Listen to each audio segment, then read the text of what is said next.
Recording in progress。喂，喂喂，我想講咧，其實咧，我哋定頭先傾啲乜嗰個題目之後，即係我講完俾你聽啊，不如講下馮淬帆同埋許紹雄兩個人嘅心態嘅唔同，兩個即係悼念佢哋之餘，講下佢哋兩個心態嘅唔同。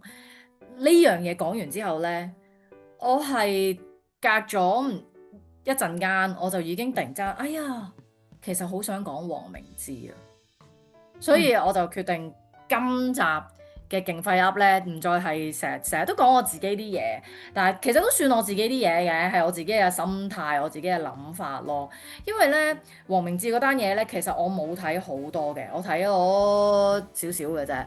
但係咧，因為咧，其實都已經唔關事嗰啲 detail 嗰啲內容啦，而係我係想講一啲周邊。你知我不嬲都係咁噶啦，因為咧，佢係一個好 icon，好有標誌性嘅一個立場鮮明嘅人啊。所以咧，我今日係全日都冇上 Threads，尋日都冇係啦，尋日都冇上 Threads，我呢兩日都冇上 Threads，我唔想見到有嗰啲或者 IG 我都冇多睇。我唔想 Line 啊嗰啲全部都冇多睇，我唔想見到嗰啲九唔搭八嘅人走出嚟啊！曱甴，你睇下你哋啊，中意買啲吸毒嘅曱甴啊，害死人嘅曱甴啊！佢係咪強女人啊？佢係咪強人哋大波網紅啊？我唔想見到呢啲咁膚淺嘅嘢啊！再係話你個強嘟嘅嘢，如果唔係你話成條片係黃標噶啦。係咩？係咩？係咪？咁我一去到嗰個位，我就自己嘟咗佢咯，我自己剪咗嗰個位佢咯，冇所謂嘅，係啦，大家聽得明我講嘢就得㗎啦，係啦，白做應該你，大家聽到呢度嘅時候咧，已經頭先嗰下就已經嘟咁樣，係啦，冇咗，我會整啲音效㗎啦。咁但係即係嗰下，我係覺得，唉，所以我即刻 jump to the conclusion，我個人就係咁樣㗎啦。你做任何嘢之前，你做歌手好，我做填詞人好，你做政界嘅人好，你做商界嘅人好，你做好一個人先。你做好一個人先，你係人哋個仔，你係人哋個女，你係人哋老公，你係人哋老婆，你係人哋阿媽，你係人哋阿爸，你做好咗呢個最基本嘅人倫嘅角色先，你做好咗你自己最基本嘅本分，你作為一個人嘅本分先。如果唔係，你真係講咩都多餘噶。我真係覺得，我已經唔係講緊呢。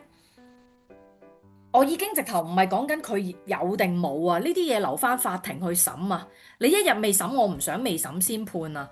但係我就想講，你哪怕係做錯一個決定，令到你當其時出現喺個酒店嗰度，然後個女仔真係死咗喺個浴缸嗰度，你我唔知咩原因會令到嗰件事咁樣發生，因為係而家人家嘅經理人嗰個。網紅台灣網紅阿謝小姐嘅經理人係話成件事係好疑點重重啊嘛，因為咧話個女仔咧死咗喺嗰間馬來西亞嘅酒店裏邊，跟住唔知點解警方事後先至公布，哦拉咗阿黃明志喺佢身上面驗到有4種毒呈陽性反應，原來當其時佢係喺現場嘅，突然間好多嘅整一叫做。資訊太多啊！突然之間有好多嘅資訊，突然間先至蹦出嚟。我就係想講黃明志，唔知你咩原因會喺嗰度，唔知你咩事，即係除非你話俾我聽，成件事其實都係馬來西亞政府屈你嘅，由頭到尾都唔係嘅。原來你嗰日其實係已經喺自己屋企硬硬腳食緊杯麵睇緊波咁樣，即係除非係咁樣。佢似乎係而家講咗暗示咗係馬來西亞政府搞佢嗱，呢個係佢自己講，我唔知係真定假。有啲人就覺得啊，如果係判有罪嘅，咁大家就覺得啊，你話人哋搞你；如果判無罪嘅，咁亦都係證明咗佢係即係已經係俾咗個結局大家啊。所以我覺得其實咧，站在支持黃明志或者係反對黃明志嘅人都唔應該係站在一個立場去睇，係抽身翻出嚟睇翻成件事，個女仔好冤枉嘅嘛，其實係咪先？第一嗰件事一定係個女仔佢死咗就無論如何都係慘㗎啦，我唔好理佢冤唔冤枉啦。好老實講嗱，因為而家真係呢件事太多 question mark 啦。坦白講，佢經理人即係個網紅嘅經理人話個女仔識佢咁耐，其實佢唔係吸毒嘅，佢一定係清白嘅。跟住佢又鬧係咪黃明志俾啲毒佢嗰啲咁樣啊嘛。嗱，點解我頭先都提出一個疑問？除非你話係馬來西亞政府屈你呢？因為黃明志喺自己俾警方盤完一輪，佢係大言不慚咁講話，好快就你哋就會知道真相噶啦，我係清白嘅，我係冇掂過嗰啲嘢嘅。點知轉頭警方就話喺佢身上面驗到有4種呈陽性反應，啪啪打臉喎。仲有藍色藥丸，我記得仲有驗。係啦，如果佢憑乜嘢會咁大言不慚、咁拍心口、咁口響話自己冇事先？即係我覺得呢一點係令我覺得有少少可疑嘅。係咪真係俾人冤枉㗎？呢一點係令我覺得我睇咗好多嘅案件啦，好多嗰啲罪犯之前都話自己清白嘅，好振振有詞。所以其實佢咁樣講唔代表佢係咪真係清白？係咪啊？嗱，但係咧我就會覺得咧，其實成件事當然就係有一啲嘅疑點啦，但係咧仍然係點講啊？仍然係不影響我頭先講嘅嗰樣嘢，就係話黃明志其實你真係要好謹慎嘅。你作為一個公眾人物，你點解會出現喺嗰度嘅呢？或者點解你會同呢一個扯上關係，而人家會死咗嘅呢？其實思前想後，哪怕嗰個蝴蝶效應原來我只不過係撩咗個鼻屎，你唔知嘅。但係其實有陣時你作為一個公眾人物，其實有好多嘢要好小心，就係咁解咯。有好多嘢要好小心，就係咁解咯。因為都係我頭先講嗰樣嘢啦。其實你而家當然係嗰啲人嘅無知啦，但係你而家深刻真係代表緊一個立場，你係嗰個立場嘅其中一個好 signature 嘅代表嘅時候，你一衰係一沉百踩㗎。你一衰係全世界都想睇嗰個世界嘅人係睇住你，係好想睇住你衰噶。所以我就會覺得呢啲位呢，其實係好麻煩噶。即係嗰個真相喺呢度呢，我就會覺得真係好 question mark 噶啦。其實太多嘅陰謀論啦，嗱，尤其是我都唔怕講埋啦，尤其是馬來西亞政府係真係親共噶嘛。而黃明志嘅立場，大家係明顯知道噶嘛。而黃明志佢影響緊嘅係好大個華語樂壇嘅世界噶嘛，都我可以咁講。佢影響嘅未必係香港呢邊，未必係大陸嘅，未必係台灣。台灣一定有份啦。馬來西亞、新加坡、台灣，然後連香港都識，連大陸都識。其實佢影響緊嘅，你以為佢都唔算係啲咩大紅嘅明星，但係仲要加上背後係佢有錢，佢任性，佢做乜都得，佢繼續為緊佢自己嘅立場，或者為緊佢認為啱嘅事，去有錢有能力有心有力地去做嘢啊嘛。咁所以其實可能阿爺真係驚都唔頂㗎喎。可能阿爺記一記呢啲人都唔頂㗎喎。仲有咧，我更加陰謀論咁樣諗啦，即係要壓低阿于朦朧嗰單嘢，咁你要揾另外一單嘢喺度整㗎。Yes，係咪？唔係啊，我唔認為嗱，你話你更加陰謀論，但係我想講咧，其實呢個陰謀論係好多年前已經係咁樣運作㗎啦，即係大家都成日都講㗎啦，就係當呢件事起冚冚嘅時候，硬係突然之間就俾另一件事冚咗嘅咧。但係另一件事係疑點重重嘅，係好矛盾嘅，係九唔搭八嘅。唯一嘅理由就係因為嗰單嘢係假嘅，嗰單嘢係俾人做出嚟嘅咯。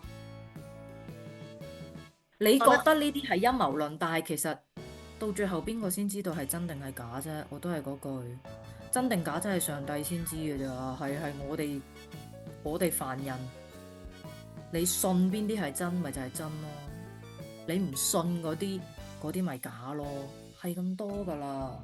哦，你頭先所以我都係嗰句啦。其實咧，作為一個 icon 人物咧，要好謹慎喺而家呢個年代，係啊，要好規行步舉，好小心。尤其是而家好中意將你做咗一樣嘢，就將你歸邊，咁就會將你嗰個邊就會變成咗你就係嗰粒老鼠屎，咁而嗰一邊嘅人咧就係全部都係壞人啦咁。但係咧，所以你頭先講係要做好人先啦，做一個人先啦。咁啊，我係最中意祖國噶啦，所以咧就係點樣咧？我哋咧出去旅行嘅時候，成日都話你要循規蹈矩啊！如果唔係，你就係影衰晒所有中國人噶啦咁樣。咁啊，就算我。可能有幾個國籍咁樣啦，係咪？一個人有幾個國籍，其實你唔一定係影衰中國人噶嘛，你可能會影衰，即係有啲人係雙重國籍，可以影衰加拿大人又得，英國人又得噶嘛。只不過因為你黃皮膚同埋黑頭髮，可能我係韓國人，你一認就會認咗，係啊，係咪啊？咁所以我唔好講黃明志呢單嘢啦，我講我哋嗰啲，我哋出到街做咗少少錯事，或者係你唔記得睇個燈行。你就已經話你影傷晒所有中國人咁樣，其實就係係啊，其實而家係好興咁樣上綱上線。其實好耐之前我哋就已經咁樣講笑啦，出到去出邊即係嗰陣時都直頭未有任何顏色立場啊，我就已經攞呢樣嘢嚟講笑㗎啦。哎呀，麻煩你啊，大鄉里出醒啊，去到歐洲地方旅行啊，唔知訂啊，做咗啲核核突突嘅事，肉肉酸酸嘅事啊，俾人笑嘅事啊，唔該你。扮晒嘢都要講翻兩句日文啊，作得乜地啊，將你平生所識嘅日文爆晒出嚟，即係講笑咁講就係話唔好搞到自己影衰中國人啊！嗰陣時候未有黃藍嘅立場，未有顏色立場啦，即係就講話咧，麻煩你唔好影衰唔好俾人哋知道你係識講廣東話，識講國語，麻煩你係認第二啲民族啊咁樣講笑咁講，咁但係其實就係我頭先講嗰樣嘢咯，你。就算哪怕你係中國人好，你係日本人好，你係香港人好，你係台灣人好，你係馬來西亞人好，你係新加坡人好，唔好理你係咩國籍咩身份，你嗰個護照係咩護照先？總言之，你係人哋個女，你係人哋個仔，呢個係最基本嘅人倫嚟噶嘛？嗰個圈裏邊，你係人哋個女，你係人哋個仔，你係人哋老婆，你係人哋老公，你係人哋個老豆，你係人哋個阿媽。做好咗呢啲基本嘅角色先啦，你做好翻你作為一個人先啦，大佬啊，你謹慎啲啊，好唔好啊？即係再推出去嘅就係佢作為一個公眾人物，佢真係要再謹慎啲，要再小心啲咯。即係唔係話佢有啲乜嘢喺呢件事上面，究竟係真定係假呢？佢係咪真係有犯啲咩嘢呢？呢個我哋唔講啦，喺法庭去判啊。我都希望係假嘅。我都希望係佢係被冤枉嘅，係啦。我希望被冤枉之餘，當然我希望係嗰個真相大白嘅。咁但係又係講嗰樣嘢咯，你真係要好謹慎、好小心嘅。如果你喺呢件事上面成件事都係俾人哋老屈嘅話，你應該要盡快提交一啲可以證明到你清白嘅嘢出嚟。已經唔係嗰啲咩驗嘅報告，佢哋都可以作㗎。你有冇人證？你當其時喺邊度？即係呢啲。不過應該好難查啦，因為佢好似都係喺個酒店嗰度。係咯，喺個酒店。所以我咪問咯，點解你會喺嗰度？點解你會同嗰個人一齊？點解佢會死㗎？呢啲位其實真係對於好多人嚟講都係一個 question mark 嚟㗎。你咁樣諗譬如覺得黃明志佢係代表咗一群人啦，但係我哋好多時候咧講一啲衰人，譬如講翻王晶啊、成龍啊咁樣，我哋好少話你睇下你哋呢群人真係特定嘅一個政治形態嘅人幾多咩？要數嘅嗰邊就更加多添啦。我哋唔會咁講噶，但係咪先？就算阿成龍個少咯，真係少咯。我哋通常就淨係因為嗰邊我哋只會笑嗰條友。唔係，仲有咧，成龍個仔都有吸毒㗎，係咪先？成龍只不過冇玩到咁大單啫，但係不過佢係真係中國政府已經係證明咗佢係有吸毒㗎嘛，同阿柯震東嗰一單，中國政府辦案就一定信嘅，咁所以咧就一定冇屈佢㗎，明唔明啊？阿成龍個仔咯咁樣啦，係咪先？唔係，同埋咧調翻轉頭講咧，真係好搞笑啦！調翻轉頭佢哋自己衰咗咧，佢就會拉晒所有嘅人落水咯。佢犯咗全天下嘅男人都犯嘅錯啊嘛。即係美國冇咁做咩嚇？美國冇呢啲咁嘅情況發生咩咁？一模一樣啊，個性質就係，即係佢哋就係好中意咁樣，一模一樣個性質。我嗰下咧，其實我第一次聽到佢嗰句嘅時候咧，我真係想講，你講下好啦，我老豆都係男人嚟嘅，但係我信我老豆冇咯。我有問我老公，我話喂，佢話 Jackie Chan 話全世界都會，你有冇事？跟住佢點講啊？法國大叔，佢梗係我唔記得咗啦，好多年前啊嘛，其實都係啊，都問佢啲咁嘅問題噶啦。你成日都 set 啲 trap 俾佢，嗰時應該直頭係佢仲係你男朋友啫。呀，咁然後你見到阿成龍，仲要俾阿王晶話佢風流啫，唔係下流。佢啊幾多女人送上門都食唔晒啦，點解要強奪人啊？喂！你有幾多女人送上門係一回事，你會唔會強奪人係另外一回事？有啲人係唔肯同你，唔肯自己送上門嘅，咁你又想食嘅，咁你會點啊？係咪啊？唔喂，同埋我想講，佢對於係唔係下流 set 嗰條界線，淨係在於佢有冇強人。嗰條界線係咪會低咗啲啊？不過發生喺你王晶身上，我真係唔意外。OK， 係啦，我哋嗰條界線就係為你強。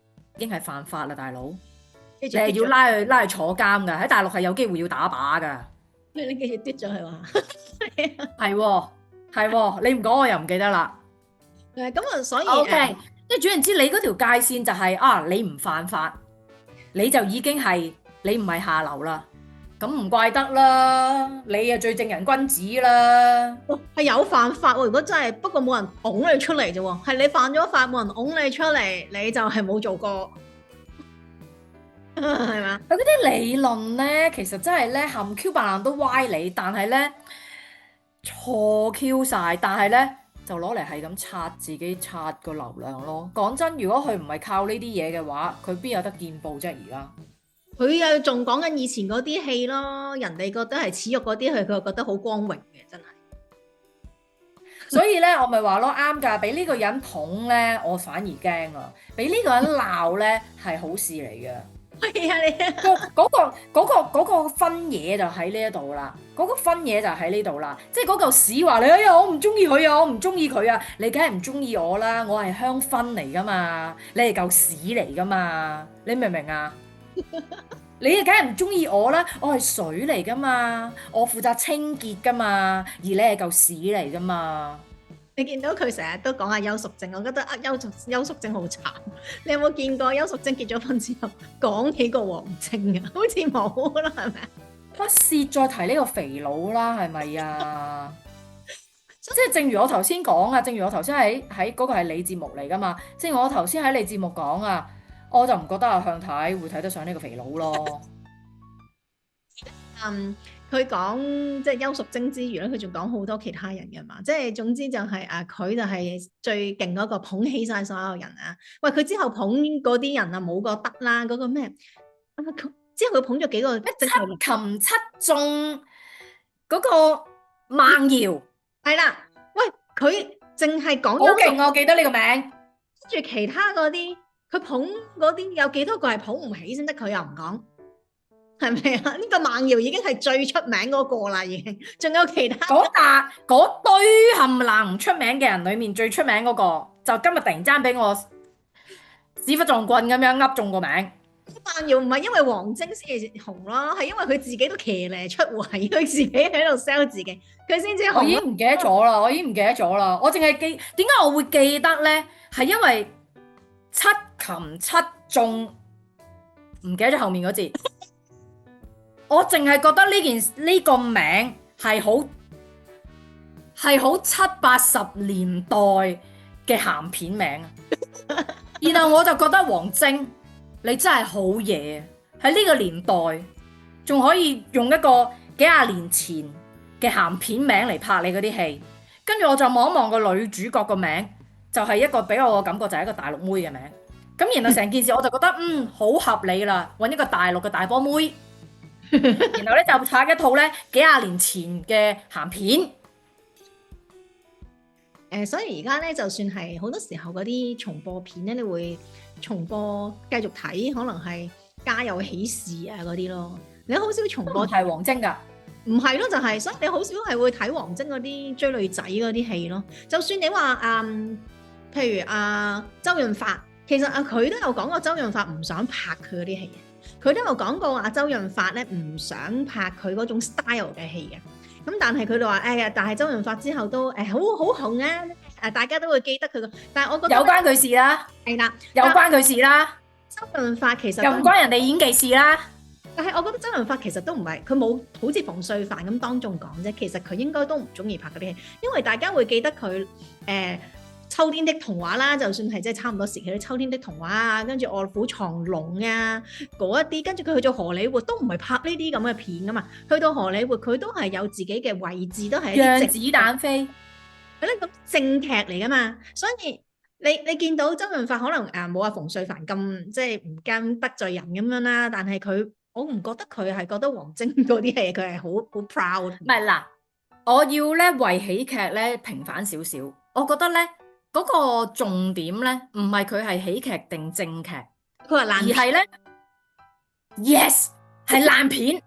王晶嗰啲唔係喜劇咁簡單，係爛片。我想講我心目中喜劇，我成日都講嘅，即係哪怕而家星爺周星馳，可能大家覺得佢啲嘢唔係咁得啦，已經又或者唔知又講佢啲立場啦，而家點點點啊咁樣，我哋呢啲嘢唔好計，真係淨係睇翻佢嘅佢自己嘅戲，佢嘅電影世界，其實係我成日都話佢係有佢嘅哲學喺裏邊嘅。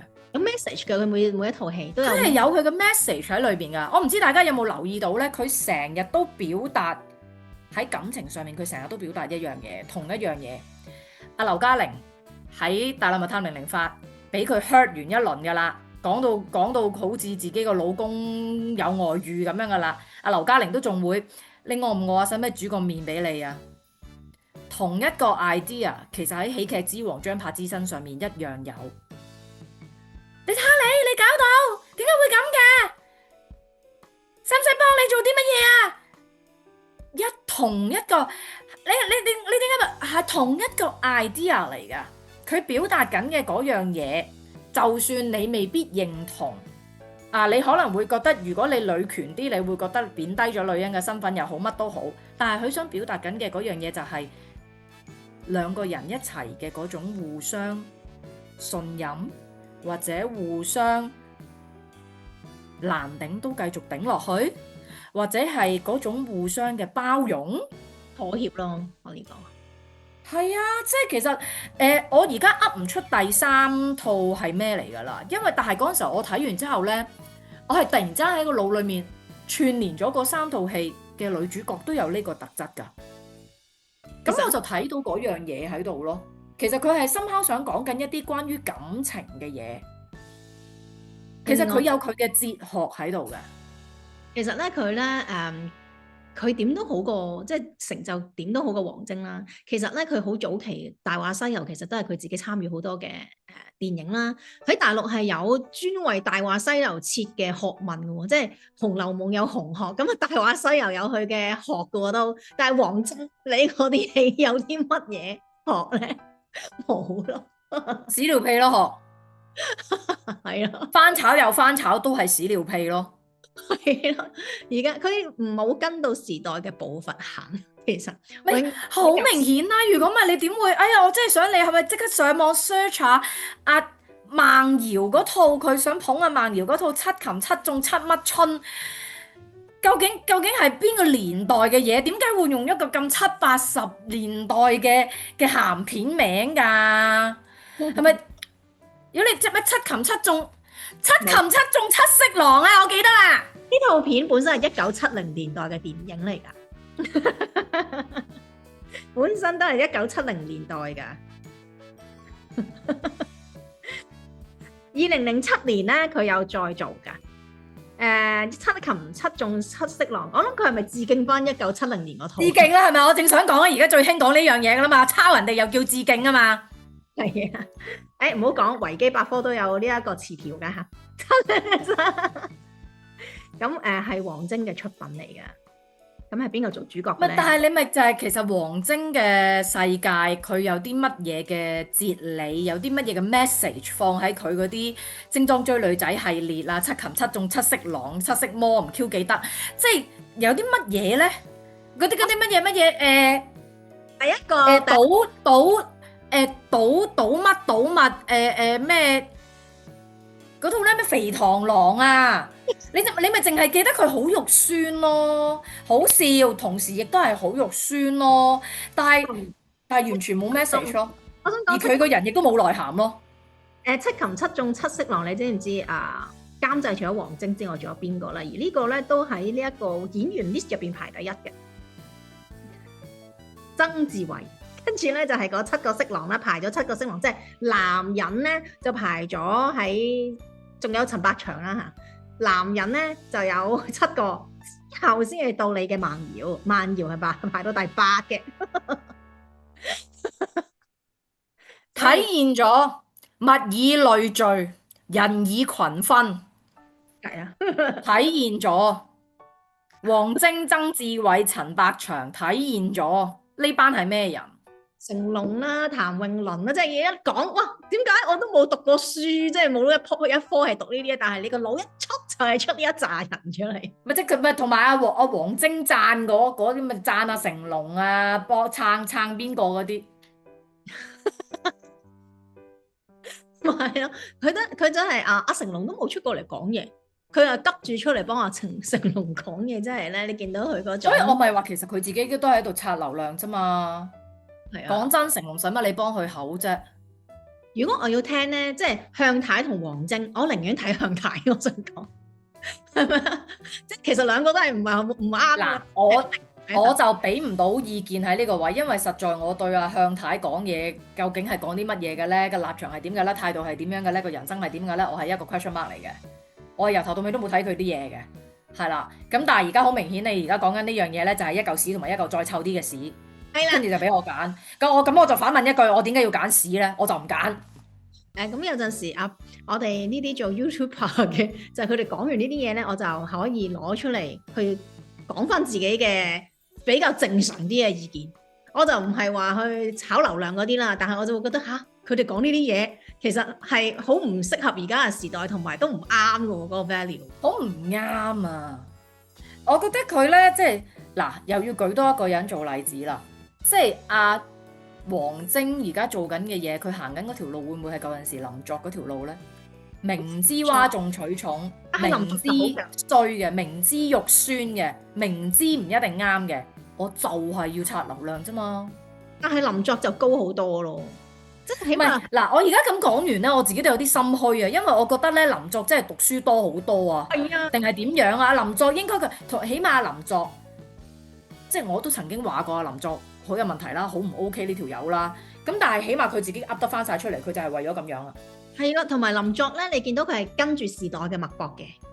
阿王晶就唔係嘅，即係佢係佢唔係跟住時代嘅脈搏，佢係斬斷自己嗰個時代嘅脈搏嘅。係啊，同埋你如果有睇林作啲嘢咧，因為有陣時啲推咧就會推咗一啲片樣，有陣時林作咧有幾句説話都幾好嘅，即係佢有一個同佢女朋友一個叫做神經俠侶定係唔知乜嘢嘅節目嘅，咁係比較短嘅。但係佢講啲嘢，你見到林作本身係有內涵嘅人嚟嘅，即係佢有哲理性喺入邊嘅。不過佢唔行呢條路咧，佢就係中意嘩眾取寵咁樣啦。其實佢就係選擇性地專登刷流量。係啊，因為佢就係能夠明明自己飽讀詩書，有個理性喺度嘅，但係佢就拋棄嗰一套知識見地。嗰套正常人或者嗰套叫做正統嘅嘢，然後佢就要專登嘩眾取寵，剔呢一條路嚟去俾自己出位。因為咧，而王晶俾我嘅感覺咧，就的而且確其實佢就係信嗰套咯。係啊，因為阿林作咧，佢亦都覺得嗰套真係可以幫佢刷流量咯。我覺得林作佢係有計算嘅底下，因為你咁樣做咧，佢就要好快出名啊嘛。你好似佢自己講咗出嚟㗎，佢自己講咗出嚟話佢自己真係啊，佢就係覺得我覺得我行正規嗰條路咧，人人都係咁行，我唔會出位嘅。其實佢另外嗰一面咧冇乜人知，但係唔知點解推過俾我睇啦。咁我又有撳嚟睇，唔係幾長。但係其實你見到佢講嘢咧，又唔係話咁發神經，同埋真係有嘢落到袋喎。有陣時都咁所以但係用嗰一套嘅話，我覺得佢好慢咯，因為佢自己都知啦。咁反而而家你有陣時成日都係行嗰條路，有陣時你推一個咁嘅節目出嚟，好多人喺下低講，原來林作你係咁㗎，原來林作你係咁有內涵㗎，原來你有咁有文化㗎咁樣。我諗佢其實係都想想轉型嘅。不過無論點都好，你幾有文化都好，但係你冇品咗咧，你 JPEG 嗰單嘢咧，你冇品咗嗰啲嘢咧，你扮人哋嗰啲即係喺傷口上撒鹽嗰啲，即係嗰單嘢咧，係嘛？咁你做咗啲嘢，你能夠洗白咩？我覺得我唔會咯，我唔會。唔係啊，所以咪就係我頭先講嗰樣嘢咯。Day one 開始，你首先做咗一個人先，你首先做好一個人先。林作都有呢個問題㗎，即係王晶只不過係一嚿更臭嘅屎咯。係啦，王晶就係一個更臭嘅屎咯。林作都係有呢個問題嘅，就正如嗰陣時我哋都已經講過㗎啦，即係哪怕佢想洗白啦，佢都擺到明其實只係想洗白咯。但係佢就首先已經用一啲歪曲嘅方法令到自己紅先咯。係啊，而王晶我覺得佢而家都係用一啲嘅歪曲嘅方法令自己紅，但係佢似乎更加癲多少少，就係我覺得佢似乎真係相信自己嗰套歪理。係啊，咁因為你見佢係行緊嗰套噶嘛，佢自己都睇下佢死咬住阿邱淑貞唔放，係咁講，然後佢就係咁啊，佢係行緊嗰套，因為佢自己都係下流，所以佢認為成龍唔下流，就咁簡單啫嘛。之前阿舒淇咪攞咗個導演獎嘅喺釜山，佢咪即刻衝出嚟，跟住咧話自己提攜阿舒淇咯。如果唔係阿舒淇就繼續拍。喂，你開始提攜人嘅時候，你都要人哋拍3級片嘅喎，你係咪啊？我真係多乜謝你嘅提攜啊！佢咪就係、如果就算係多得佢啊，佢都係頭先我哋講嗰個啊，踩人一腳嗰個啊，鬧人嗰個啊，係咁樣嘅提攜啊！佢係踩人一腳嗰個啊！佢用一套3級片嚟捧阿舒淇，但係其實人哋有內涵啊，反而係啊，所以其實啊，即係之前如果啲人冇拍過佢啲戲都仲好啲，即係拍過佢啲戲一定會全部都會攞嚟講 cheap 晒啊！係啊，真係人生污點，我都會覺得係。咁仲有冇其他嘢講啦？我哋講咗都8個字。唔係，我想講咧，其實咧，我一路個腦裡面咧喺度講緊王晶嘅時候，我個腦裡面都記起一個人啊。我估下先，係同一個方向定係？你估唔到啊，完全唔係同一個方向嚟噶，天王巨星嚟噶。係咪老啲㗎？劉德華 ？Yes，我一講天王巨星你就噏中咗啦。劉德華拍過默契，因為咧佢曾經講過一樣嘢，佢話佢同阿王晶講，佢話王晶其實你都可以拍到王家衛嘅嘢，點解你唔拍王家衛嘅嘢，你拍王晶嘅嘢？跟住王晶同佢講就係話咧，因為呢個世界有一個王家衛就已經夠啦。你知唔知人咧成日話咧王晶好唔抵得阿王家衛㗎？佢係好想做到王家衛嗰一隻啊，佢做唔到咋？你估佢冇試過咩？然後借咗阿劉德華把口講出嚟係嘛？王晶係拍過文藝片㗎，不過全部唔收得啫嘛。佢拍過，然後到最後佢都係向錢屈服，佢都係希望自己嗰啲收得要有錢。但係其實佢自己係應該係想好似有一個嘅藝術地位嘅，不過真係冇料到啊，冇料到啊！你估咁容易拍㗎？要拍一個賣座有好難啊，大佬咩咁容易啊？係超難啊！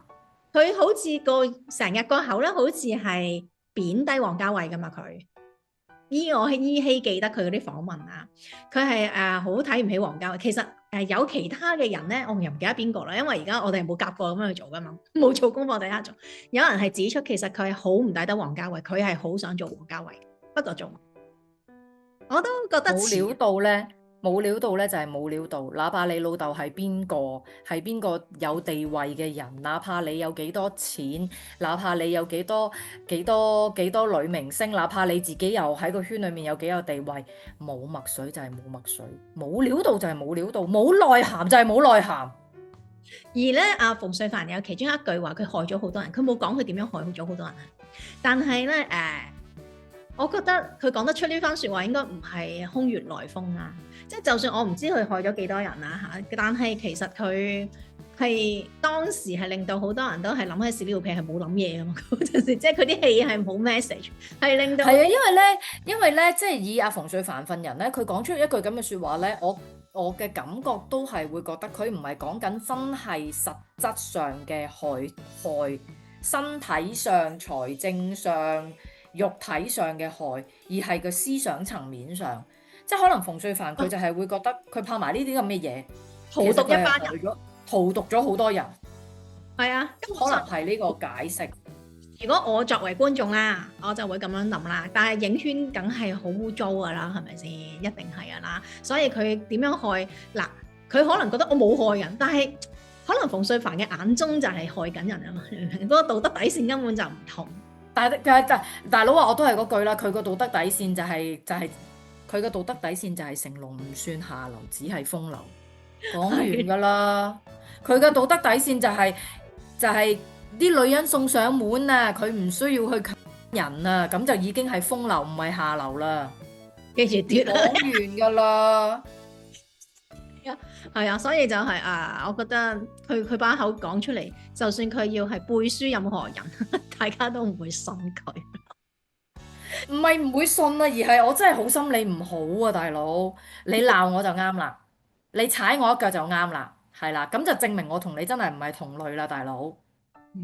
所以佢個女咧，其實都係比一般人係慘嘅。如果要喺呢個演藝圈嗰度去發圍，係嘛？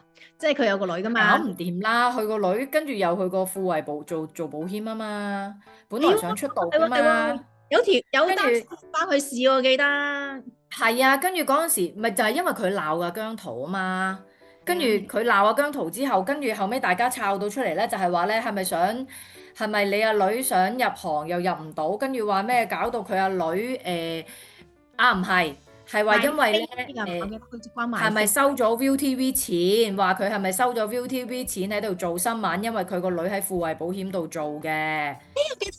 我記個前提問後理，我哋上次講過，點解王晶出嚟鬧姜濤？係因為佢個女喺富衛嗰度做，係咪幫個女咁樣嘅？佢個女好似冇。係啊，跟住佢個女就搞到要即刻將自己個 IG 嘅工作嗰欄，好似話即刻 delete 咗啊嘛，唔俾人睇到啊嘛。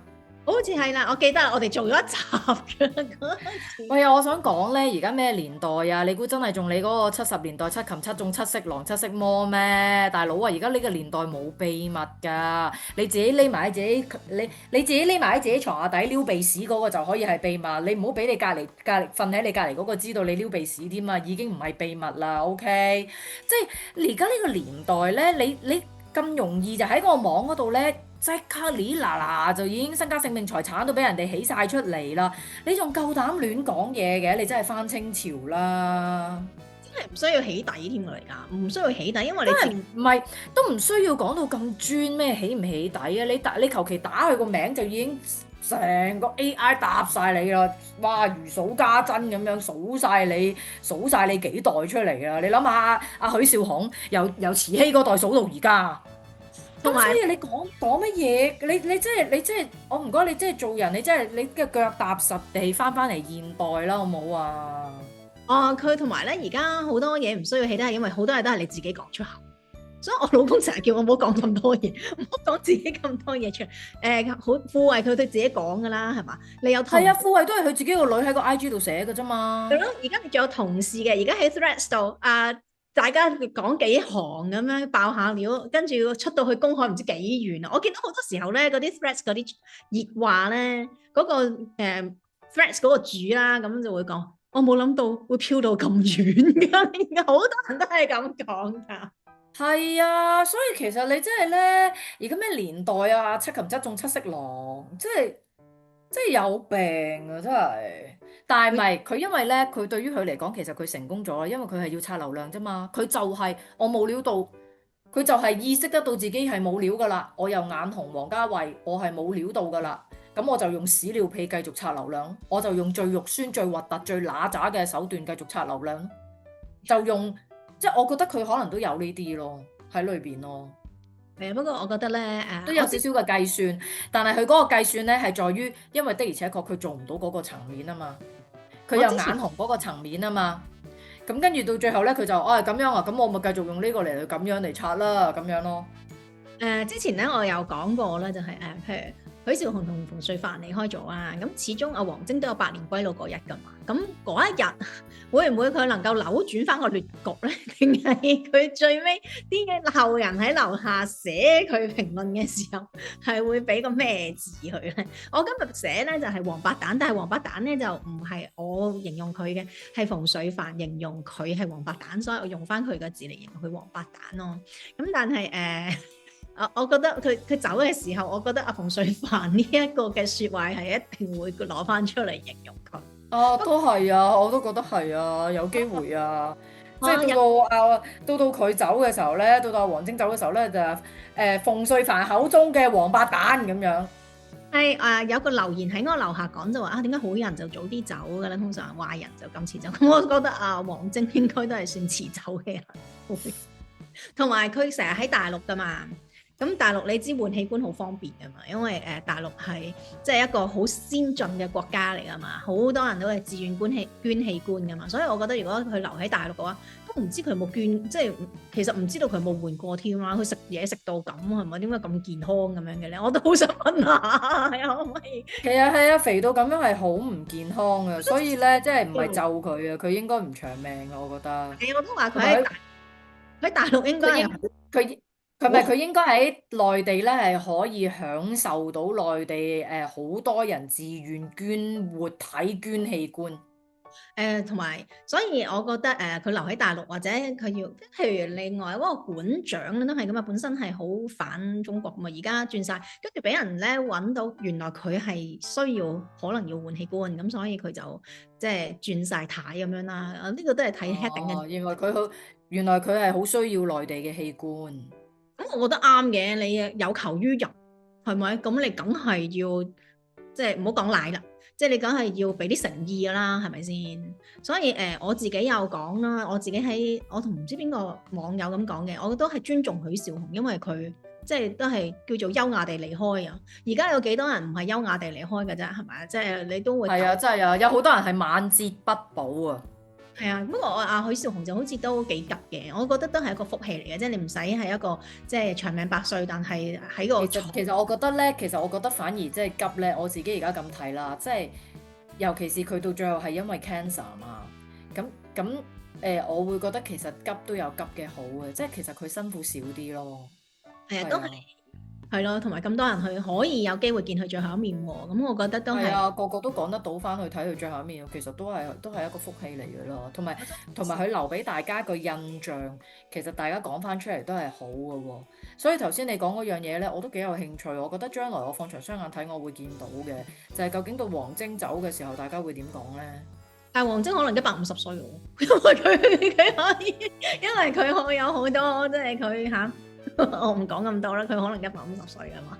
係啊，因為佢係享受咗個先進嘅科技啊嘛。係啊，咁係咪成龍嗰啲都可能係好咩嘅，都好長命。所以未必我哋睇唔到啊，你要我活到150，我覺得我會睇到㗎，我會喺個天上面望落嚟咯。你想唔想啊？你150歲命，你想唔想？我覺得我簡直想像唔到自己超過70歲、80歲會係點啊！我覺得70歲盡咗㗎啦，唔好俾咁長命我。其實我唔係咁想㗎，就老老實實。換嗰啲器官換完之後，你又要不斷換㗎喎。而家我聽啲陰謀論啦，係真係陰謀論。即係等於好似整容咁咯。你唔可以成世㗎嘛？而家好似話咧好勁，就係啲科技令到你冇嗰啲咩排斥嗰啲咁嘅嘢咁嚴重㗎啦。係可以，但係都應該要靠食一啲藥物啊，或者點樣嚟一路維持咯。你真冇以前咁咩？因為以前咧，我咪識得有個人係真係喺法國係換心臟嘅。佢話個心臟只可以用到10零20年嘅咋。佢已經係話覺得自己賺咗10零20年啦。佢冇諗過10零20年之後再換過第二個嘅喎。佢真係冇諗過嘅喎。不過佢冇10年，好似5年之後佢因為。我有講過呢個故仔嘅，都係佢5年之後走咗，又就係因為佢覺得我係有另外一個人俾咗心我係唔應該辜負呢個人嘅，所以咧我係要盡我最大嘅努力啦去回饋社會，所以佢係好辛苦，即係日以繼夜咁去讀書，讀咗個博士翻嚟啦。佢之前咧係唔係好讀書嘅人，但係後尾佢係讀咗個博士翻嚟，有個女嘅咁樣，但係個女就好細個啦，佢就因為有一次喺佢趕住去做 interview 喺個的士上面暴斃咗。咁所以就係另外一回事，但係佢冇諗過，即係而家係點噶嘛？而家係呢個心可能8年10年咁樣，第二咁到期咪再換咯。即係而家我見到好似有部分嘅權貴好似係有呢啲咁嘅，咪就係我講好似整容咁啫嘛。你呢個鼻咧加咗嗰啲嘢落去之後咧，你呢個胸加咗嗰啲嘢落去之後咧，10年8年之後咧，你就要再再 renew 一次個裡面嗰堆嘢㗎啦，嗰堆嘢會慢慢咁樣俾你嘅身體吸收咗，跟住咧就會塌咗㗎啦，你個胸你就要再注射嗰啲落去㗎啦，咁樣咯。係啊，所以其實咧，呢個係一個產業鏈嚟㗎嘛。其實我想講，你不斷咁樣即係整容，你係唔會停。咁我最開心就係嗰個整容醫院啦，係嘛？即係其他嘢又係嗰個產業鏈係唔會停咯。一盤大生意啦，內地就叫產業鏈啦。係啊，咁但係你問我嘅話，我真係唔會換咯，我自己會覺得。我唔會換之餘呢，我係真係覺得唔需要太長命嘅，同埋唔係嗰個年數長短。我諗我最在意嘅就係是否能夠好走。即係我嘅角度嘅好走呢，就係呢：哇，最好瞓着跟住走咗咯。毫無痛苦。又或者如果有痛苦，講真，而家呢個年代都發現咗好多病啦，即係譬如許紹雄佢都係 cancer 走嘅，唔緊要，快啲。即係如果係，既然都係嗰個時候、嗰個時段嘅嗰個時期嘅醫學係搞唔掂嘅時候呢，就唔好拖咁耐啦，大佬。即係俾我舒服啲，快啲，唔好咁辛苦。咁我就覺得 OK 㗎啦，已經唔係年紀嘅問題啦，即係我自己會覺得係咁樣咯。去到最尾就係另外一個問題，就係安樂死咯。咁但係呢個係另外一個 topic 啦，係嘛？即係好似完全另一個 topic 咁樣。咁我又唔係好認同嘅，即係我唔會自己好地地嘅時候去為咗令到自己舒服啲咁樣，我就唔會嘅。但係我都會贊成，我覺得我幾 buy 阿子華，我子華講嗰樣嘢。我子華喺大家可以喺 YouTube 嗰度抄翻阿子華講話，呢個世界有幾類人係佢認同係應該可以有安樂死嘅3類人。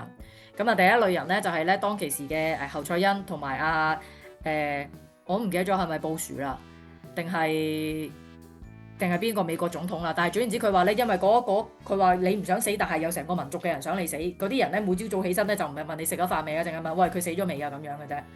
咁佢話佢覺得呢類人咧係有資格死嘅。係啦，因為你唔想死都有成個民族嘅人想你死啊嘛。佢話第二類有資格嘅人咧就係屈原嗰啲，你死咗全世界放公眾假期嘅。咁如果邊個覺得係嘅話咧，我幫你一把。佢嗰個棟篤笑裡面係咁講嘅。咁如果在座有邊個覺得自己係呢種人嘅話咧，你唔想死，你話我聽，我想你死，我幫你一把咁樣。因為你死咗，大家有公眾假期啊嘛。第3類人其實先至係真係佢想講嘅，亦都係我認同嘅，就係你嘅出生真係。你嘅人生，你嘅生命真係好悲劇。譬如連體嬰，譬如一出世成個身體已經好有問題。佢話但係好 amazing 嘅一樣嘢就係，偏偏呢啲人佢哋先至係一個生命嘅鬥士。偏偏呢啲人佢就好努力咁樣生存俾你睇。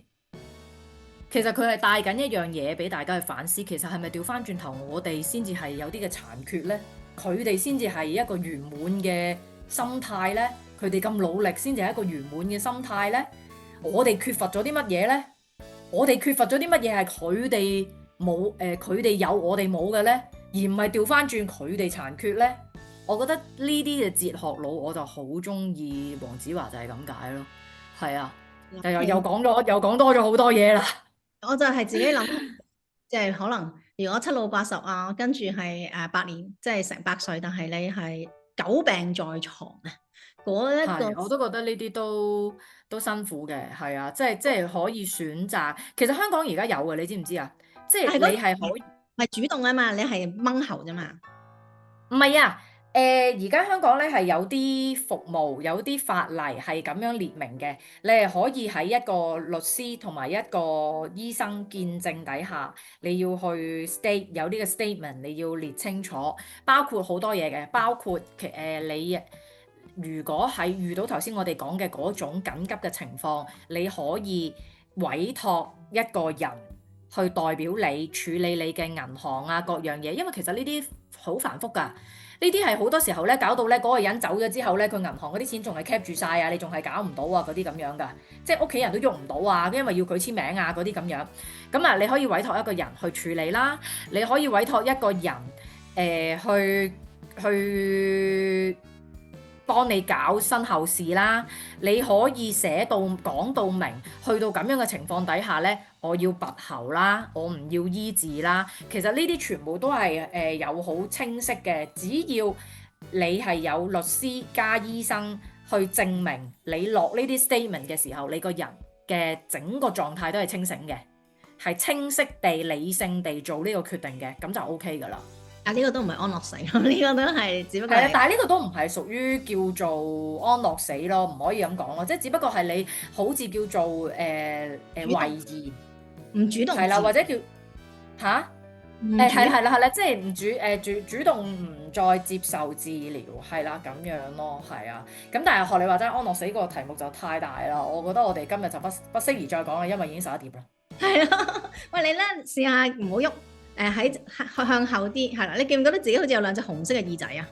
頭先我一路喺度睇嘅時候，你好似有兩隻紅色嘅老鼠耳仔啊！Q 咗啊成件事，係啊，我頭先就一路分心睇住你咯，耳仔。好無聊啊你！